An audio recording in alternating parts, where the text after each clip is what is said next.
And sometimes we say Bismillah ar-Rahman ar-Rahim and we start the final exam in school, yeah? And then we fail that exam. It happens or no? Then you say, Inna lillahi wa inna ilayhi raji'un. This is different dhikr, right? But in any case, you said Bismillah and you still failed the exam and you're like, hey, I said Bismillah, it didn't work. Ustaz Noman said Bismillah ar-Rahman ar-Rahim, Allah's love and care. Where was Allah's love and care with the exam? You have to understand one last thing about ar-Rahman ar-Rahim. Allah Azza wa Jal will give you His love and His care on His terms, not on your terms. And you may not always understand His terms.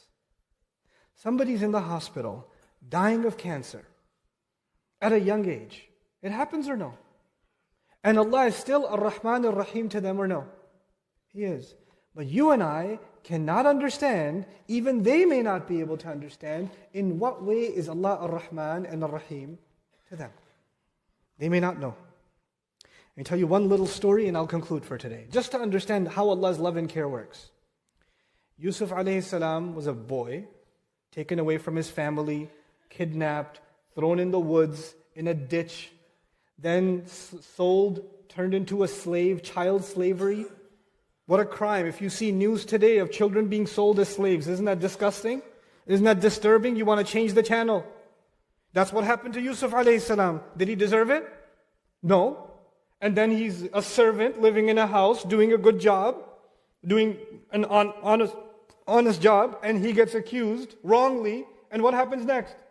He gets thrown in jail. Did he deserve being thrown in jail? No. And you're like, oh, but Allah is Ar-Rahman, Ar-Rahim. He should cover him in His love and His care. But he got taken away from his father.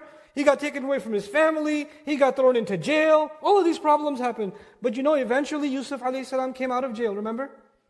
And when he came out of jail, he interpreted a dream. And when he interpreted a dream, what did the dream mean? That the country is going to have a drought, a water problem. You guys know something about that. Yeah? The country is going to have a water problem. So all the farmland is going to dry up and die. So we have to save the food for 7 years while the water is still here. Because the next 7 years, the water will be gone. That was the interpretation of his dream, yes or no? Because of him, if he was never in jail, the king would never have met him. And if he was never kidnapped, he would never have been in jail. And if he was never in jail, he would have never met the king. And if he never met the king, he would have never interpreted the dream. Isn't that true? And because he interpreted the dream, thousands of children for 7 years got to stay with their parents and didn't die of thirst and hunger. Because of Allah's plan. Because Allah didn't just show love and care to him, but sometimes Allah's love and care, maybe a little bit of your suffering creates a lot of love and care for so many other people. SubhanAllah. And you know what? For every one of those children that was saved, who gets the reward?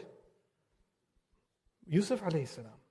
And Yusuf alayhi salam's a little bit of suffering, and compared to what he's going to get, he acknowledges that Allah Azza wa Jalla is Ar-Rahman, that Allah Azza wa Jalla is Ar-Rahim.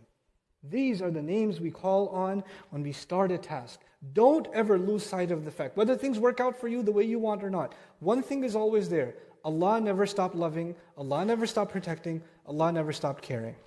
May Allah Azza wa Jal make us from the heart a people of Bismillah ar-Rahman ar-Rahim. Barakallahu li wa lakum. Assalamu alaikum wa rahmatullahi ta'ala wa barakatuh.